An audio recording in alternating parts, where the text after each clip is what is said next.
Hello, everyone, and welcome to the Fair Housing Insiders.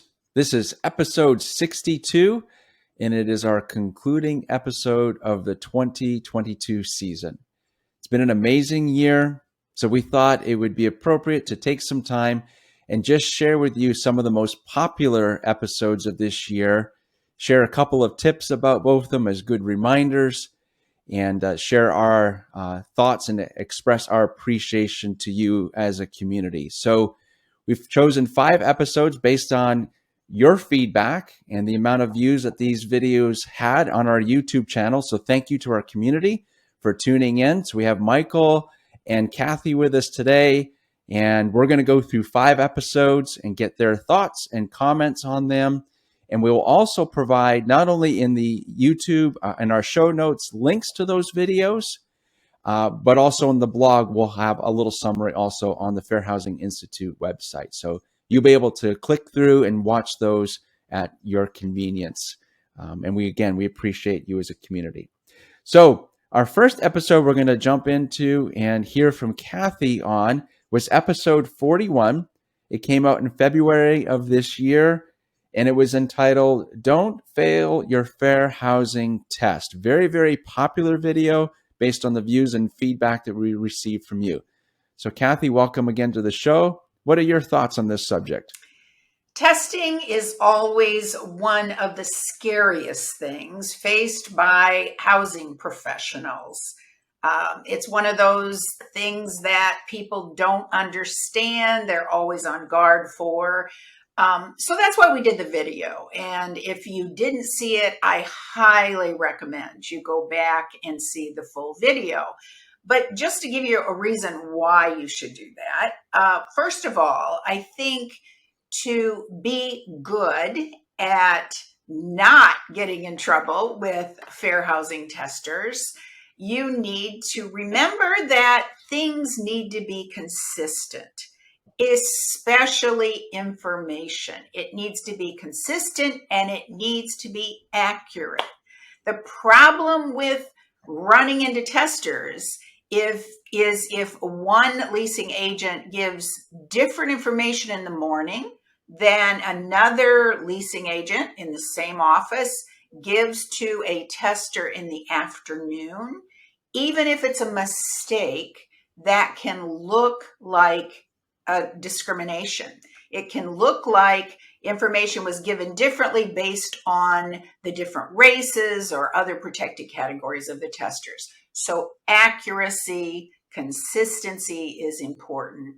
The other thing is, I think the best way of looking at this is just to treat everybody like they're a tester. So you're extra careful at what you say. You don't just flippantly mention something to one person that you don't to someone else, because again, that can look like discrimination. So if you keep those main points in line and you train on those, remember that a lot of fair housing is not common sense. And if you just rely on the common sense of your leasing professionals, you can run into problems with testers.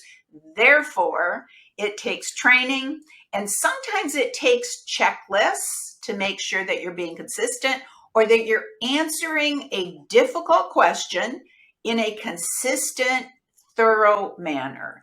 And so for new employees, having a cheat sheet in front of them, it is exactly how to answer a question or to make sure they've given all of the necessary information to each prospect will keep you out of fair housing trouble and make sure you pass that fair housing test. Very nice highlights. Thank you so much, Kathy. Very, very good reasons why this was so popular. As we know, that's a challenge that property management professionals face on a regular basis. So thank you for sharing your highlights on episode 41, Don't Fail Your Fair Housing Test. So our next episode we're going to highlight is Back to Basics. What is fair housing? And that was episode 43. It came out in March of this year. So Michael, let's turn it to you. What are your comments on this episode? What did you appreciate about it? Thanks, Jonathan. I was actually kind of excited that this episode was even on the list because it actually does highlight that people are willing to go back and just take a look at what the basic law is and the principles are and what the foundational understanding of fair housing is. So first of all, let's real quick talk about what the fair housing laws are. The fair housing is a set of laws that is made in order to protect people's right to housing and their enjoyment of it. And that is based on protected categories. The current federal protected categories are race, color, religion, national origin, sex, familial status, and disability. So the idea is that nobody should be discriminated against based on these protected categories, and they should be able to choose the home that they want and enjoy all the amenities that come with that, just like everybody else should. So that's the basis of the law. And of course, it gets way more complicated in practice, but that's how it all starts. Usually the next thought that everybody has in the housing industry is, does this apply to me? And the answer to that is yes, it does. There is a tiny subset within all of the housing industry that the Fair Housing Act does not apply to. But I can go ahead and guarantee you that's probably not you. And even if it is, there's probably a bunch of other laws that actually basically accomplish the same thing that the Fair Housing Act does. So it still applies to you, even if the Fair Housing Act doesn't directly apply to you. So the thought to get through your head on that one is, does the Fair Housing Act and all of its stipulations and guidelines and ordinances and best practices, does that apply to me? Yes, it absolutely does. And the third point is, what do you do about it? Well, I don't have enough time to talk about that right now, so I'll just give you some quick tips. So the idea is training. Train everybody at your company. Train everybody on the Fair Housing Act. Honestly, I'm a big believer that every level of a housing organization should have at least some Fair Housing Act training. Maybe your accountant doesn't need to know all the ins and outs, but they need to at least understand the base principles of the law. And there's a lot of different ways that you can accomplish that. Obviously, there's online training, webinars, stay up to date with newsletters and blogs, and of course, do your own role playing in your community, in your office, wherever you need to do it in order to make sure that everybody is up to speed. The basics of fair housing is learning about how it applies to you and how to avoid what we just talked about previously about what testers can do to you, what residents can launch complaints. How do we protect you and your company? That's the basis of fair housing. Very nice. Thank you, Michael. And yeah, I couldn't agree more. I was really, really happy to see how popular that episode was this year. And we know that episode just scratched the surface of what's in our course, our basics course.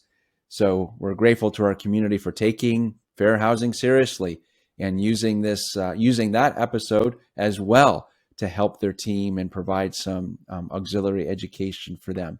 Thank you for those comments. And so back to basics. What is fair housing? Episode 43. So our next episode that we're going to talk about is episode 39. That came out in January of this year. And this was fair housing questions about criminal history screening.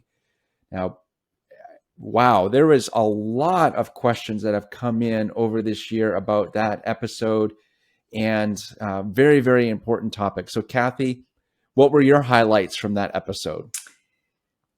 The topic of criminal history screening can be rather technical. And so what we want to do, I think, today is say, if you have not watched that video and you are in the housing industry, you need to. It is a sensitive topic, and it all boils down to, you need to have a fair housing or a screening policy for criminal history that is thoughtful and nuanced. And then it needs to be explained or discussed by the on-site professionals in a careful way. This is one policy that should not be summarized into a one-liner that you repeat over the phone to a prospect or someone who is coming in to find out about housing opportunities in your property. It should not come down to, well, if you've had some problems in the past with the justice system, then you're probably not going to be able to live here. that kind of attitude is going to result in fair housing complaints against your property. So everyone should be encouraged to apply, regardless of what their criminal history is. And then let your policy and the screening company that you use then give you a heads up on whether you should accept, deny, or maybe take another look at. And finally, and why I think this is very complex, is when we talk about criminal history, the policy, and its application. We have to say, because it is such a sensitive fair housing topic, you don't necessarily need to always be consistent. And that is about the most awkward thing you can say when it comes to fair housing.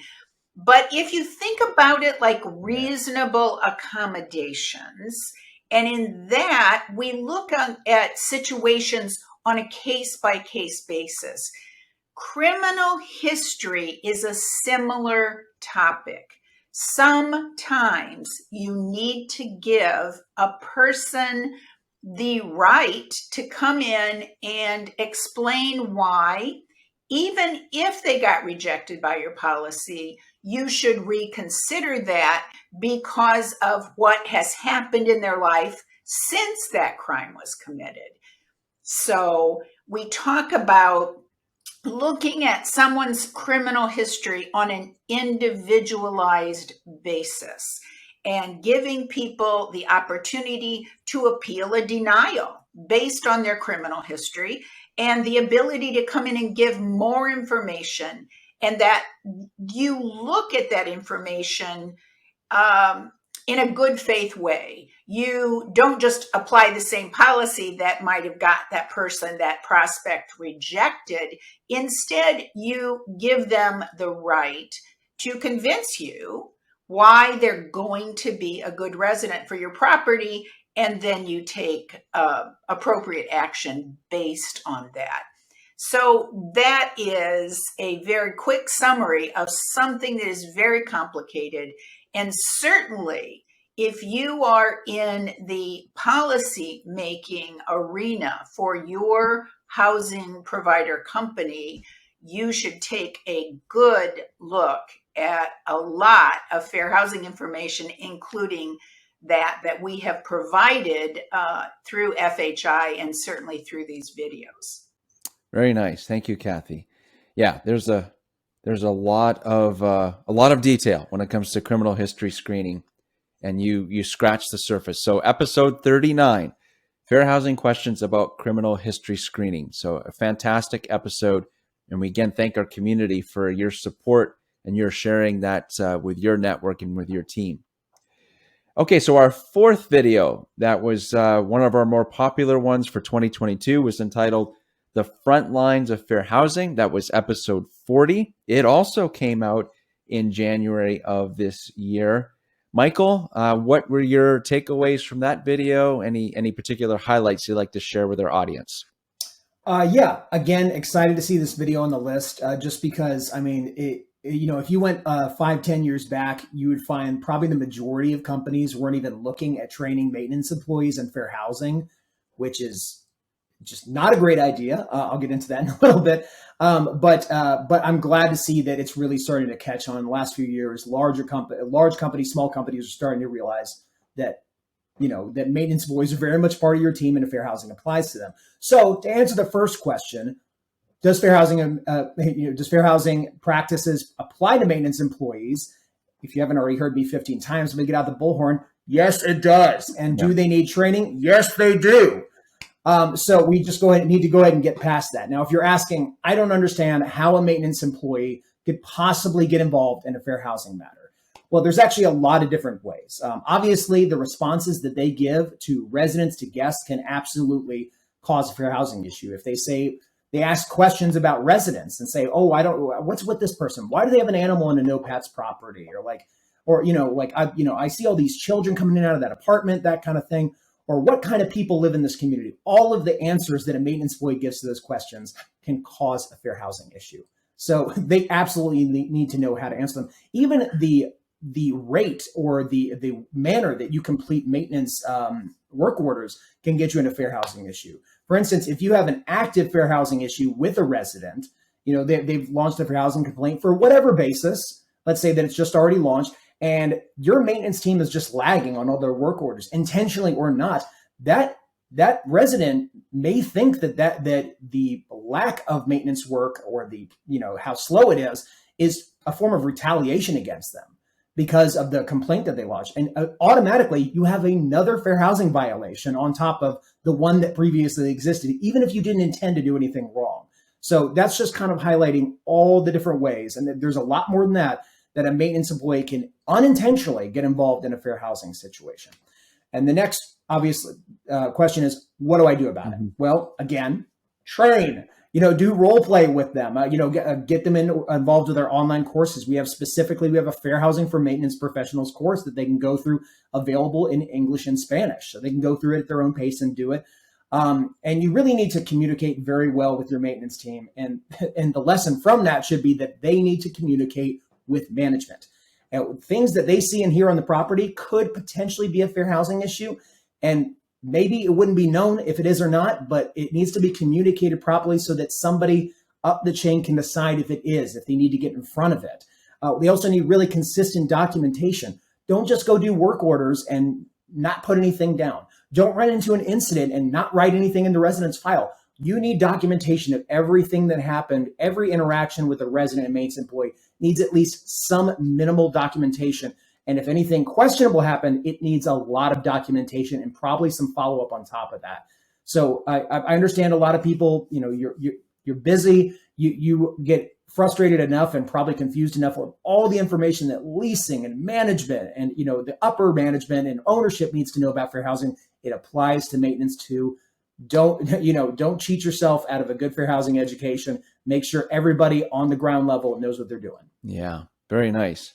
And sobering reminders too, Michael. Yeah, thank you for that. I know throughout our episodes, we highlight the benefits of not only the online courses that we have. A lot of companies do those on an annual basis, but making sure that you have segments like this and our other episodes as bonus content to keep it fresh in our maintenance professionals' minds, some of their responsibilities when it comes to fair housing. Thank you very much. Very, very nice key takeaways from that episode, the Frontlines of Fair Housing, episode number 40. So that brings us to our fifth and final episode that we wanted to highlight for 2022. And this one, we had a guest. We had Mary Ross, and boy, was she amazing. It was so nice to have her on. Such an enthusiastic individual, and we're so grateful that she was able to be on the show for episode number 46, and that came out in April 2022. And she dealt with the topic of tackling hoarding. So she had a unique take on that and some good tips and reminders for all of us. Kathy, we'll kick that to you. What did you appreciate about that episode? What are a couple of reminders you want to share with our Fair Housing Insiders audience on that subject?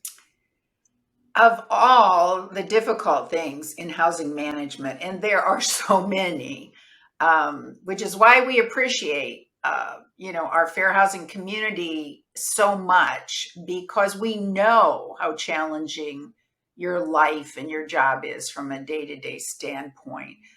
But this topic of hoarding and what is the appropriate way of handling it, if you are unlucky enough to have one or two or three residents who have this disability called hoarding disorder. And what can and should you do about that? And that's the point of that video that Mary did such a great job on.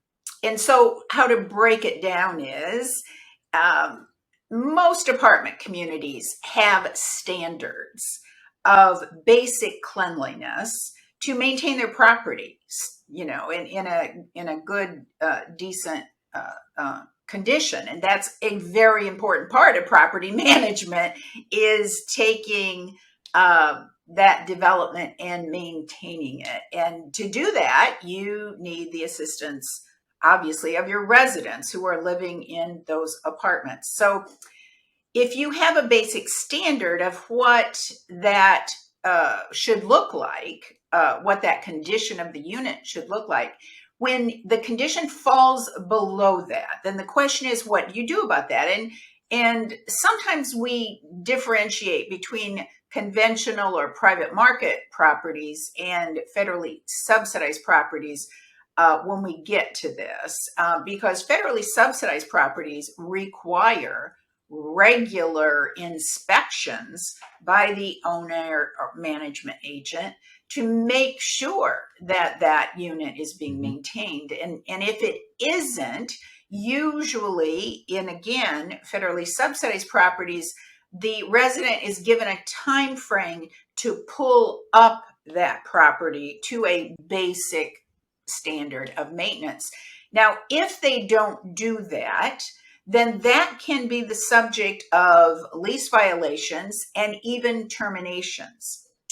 That's sometimes where we need to decide whether this resident is just, maintaining their unit in a dirty, substandard method, or whether the fact that they have enormous amounts of clutter, which often results in sanitation issues, in odor issues, in having pests and insects and rats in the unit, and maybe even moisture issues such as mold and mildew.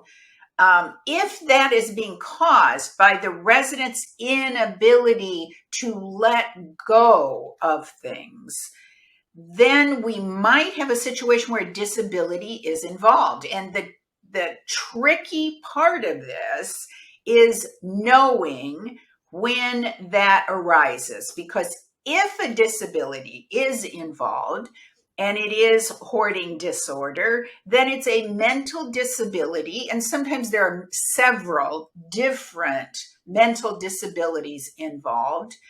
Then taking the approach of you have 30 or 60 days to clean this place up is not going to work. And you have the added responsibility, if you know you're dealing with a disabled resident, you need to provide reasonable accommodations. This is one of the very, very few times where management has an obligation to offer a reasonable accommodation, even though the resident doesn't ask for it. If you think about reasonable accommodations, usually that gets started by the resident asking for it. In this case, and in some other cases where mental illness is involved, sometimes it is the responsibility of management to offer, and this is one of those. So management needs to proceed carefully, making sure they're offering and doing reasonable accommodations all along the process, hoping that it will help the resident, encourage the resident to meet the responsibilities under the lease, and that you give them extra chances that maybe you wouldn't give someone who was, let's just say, messy or maintained their unit in a very dirty fashion, that you give this resident with probably a disability extra chances, and that you document all of this.